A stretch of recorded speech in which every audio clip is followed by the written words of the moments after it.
ఏది అయినా ట్రై చెయ్యి ఆచి చికెన్ మసాలా. ఆచి చికెన్ మసాలా.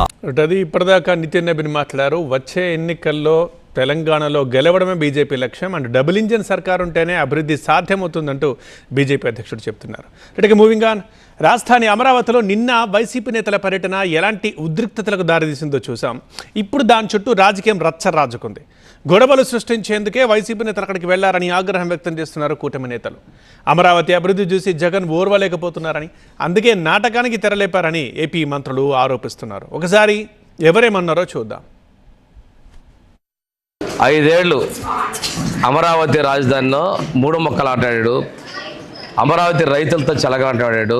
రైతుల కష్టాలు పూర్తిగా గాలికి వదిలేసి ఈరోజు అమరావతి నిర్మాణం చేస్తూ ఉంటే 2 ఏళ్ల తర్వాత వచ్చి మమ్మల్ని పిలిచారు వెళ్తామని విధ్వంసం చేస్తున్నారు. ఒక్కొక్కళ్ళు పేరు నాని కావచ్చు, అంబటి రాంబాబు కావచ్చు, ఇక్కడ నేను వచ్చినటువంటి డ్రామా యాక్టర్లు మొత్తం కూడా ఆ రోజు మంగళగిరిలో మా పార్టీ ఆఫీస్ దాడి చేసినటువంటి వాళ్ళే. ఆ రోజు రైతుల్ని పాదయాత్రలు చేస్తుంటే ఆ మహిళలను చూడకుండా చితకబాదినటువంటి వ్యక్తులు కనకదుర్గమ్మ తల్లికి పూజలు చేసి మొక్కులు చెల్లించుకుందామని చెప్పి పొంగళ్ళు పెట్టుకొని వెళ్తూ ఉంటే అలాంటి ఆడవాళ్ళని దాడి చేసిన చరిత్ర మీరు మర్చిపోయారా? నివేదం మావి గన్నని రకరకాల డ్రామాలు ఆడతా ప్రజలు మభ్య పెడతా ఉన్నావు.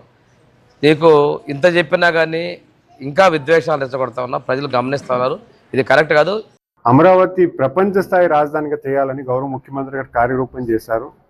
ఒక ప్రపంచ రాజధాని అంటే ఒక ఇంటర్నేషనల్ స్టాండర్డ్స్కి తగ్గట్టుగా అంటే ఒక క్యాపిటల్ రీజియన్ అని, మెడికల్ జోన్ అని, ఎడ్యుకేషన్ జోన్ అని, అలాగే అనేక జోన్స్ డివైడ్ చేసి ఎక్కడా లేనట్టు విధంగా పూర్తిగా కంప్లీట్ ప్లాన్డ్ సిటీ కింద తయారు చేస్తున్నటువంటి తరుణంలో ఒక కమిటీ కింద ఏర్పాటు చేసి సంరక్షణ కమిటీ అని చెప్పి ఎంతవరకు తగదాలికి నిజంగా చెప్పాలంటే మొన్న మావిగానే అన్నారు, రాజధాని మావిగానే అన్నారు.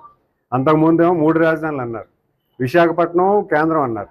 అంటే ప్రజల్ని కన్ఫ్యూజ్ చేస్తున్నారా లేకపోతే వాళ్ళు కన్ఫ్యూజ్ అయిపోతున్నారా అనేది కొంచెం బాధాకరం.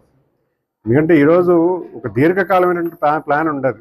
వాళ్ళ ఫాదరే ఉన్నారు వైఎస్ఆర్ గారు. అప్పుడు గౌరవ ముఖ్యమంత్రి గారు 2005 నుంచి 2024 1995 నుంచి 2004 వరకు కూడా ఆయన చేసినటువంటి ప్లాన్ అంతా కూడా ఆయన కంటిన్యూ చేయబట్టే ఈరోజు హైదరాబాద్ ఈ నగరం అయింది. ప్రభుత్వ ఆలోచనల్ని, ప్రభుత్వం తీసుకున్న నిర్ణయాల్ని స్వాగతిస్తూ నెక్స్ట్ కంటిన్యూటీ చేయాలి. అంతేగాని విధ్వంస పాలన గత గవర్నమెంట్లో చేసిన పనులన్నీ కూడా ఇప్పుడు ఆపేస్తాననే ఆలోచన జగన్ చేస్తే ఈరోజు గౌరవ ముఖ్యమంత్రి గారు పూర్వం 14-19 చేయడం కాదు 19-24లో మొదలుపెట్టిన పనులన్నీ కూడా దాన్ని కూడా కంటిన్యూ చేస్తూ స్వాగతిస్తున్నారు. ఆ రోజు రాజధానిలో ఉన్నటువంటి రైతులను నిస్సిగ్గుగా ఆడవారని చూడకుండా కూడా వాళ్ళందరినీ కూడా అనేకమైన అవమానాలు చేస్తే కూడా వాళ్ళు భయపడకుండా ఆ రాజధాని కోసం పోరాటం చేస్తే మళ్ళీ మా ప్రభుత్వం వచ్చిన తర్వాత రాజధానిని పరుగులు పెట్టిస్తా ఉన్నాం. పరిశ్రమలు వస్తా ఉన్నాయి. ఇదే నియోజకవర్గానికి వేల కోట్ల రూపాయల పరిశ్రమలు వస్తా ఉన్నాయంటే గౌరవ ముఖ్యమంత్రి గారి దృష్టి, అదేవిధంగా ఈ ప్రాంతం మీద అభిమానము, ఈ ప్రజల మీద అభిమానంతోనే ఈ అభివృద్ధి కార్యక్రమాలను కూడా చేస్తూ పరిశ్రమలు తీసుకొస్తా ఉన్నారు. ఈ రోజు గొడ్డలిపాటి వారికి ఒకటే చెప్తా ఉన్నాం, ఏదో 3 ఏళ్ళు అయితే వస్తామబ్బా రప్ప అంట.